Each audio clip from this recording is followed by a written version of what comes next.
শীতকালে এই তিনটি জিনিস আপনার সাথে ঘটবে, আর যদি না ঘটে তাহলে সেটা শীতকালই না। নাম্বার ওয়ান, এটা বিশেষ করে শীতের সকালে হয়। আপনি রাস্তা দিয়ে হাঁটতেছেন, ঠিক তখনই আপনি ইটের সাথে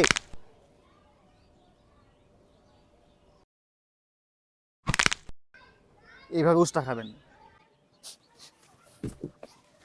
নাম্বার টু, আপনি দাঁড়ায় আছেন এবং আপনার শীত লাগতেছে, ঠিক তখনই আপনার কোনো এক বন্ধু এসে আপনার ঘাড়ে এইভাবেই তার ঠান্ডা হাত লাগাবে।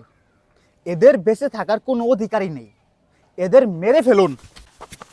নাম্বার থ্রি, আপনি যদি শীতকালে গরম পানিতে গোসল করে থাকেন তাহলে এটা আপনার সাথে ঘটবেই। ধরেন আপনি পানি গরম করে আনলেন, তারপর সেটা বালতিতে ঢাললেন,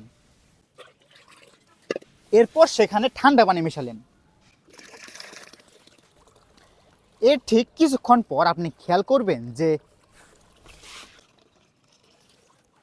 ঠান্ডা পানি বেশি মিশিয়ে ফেলছেন। এরপর আর কি, পুরা পানি ঠান্ডা হয়ে যাবে আর আপনাকে সেই ঠান্ডা পানিতে গোসল করতে হবে।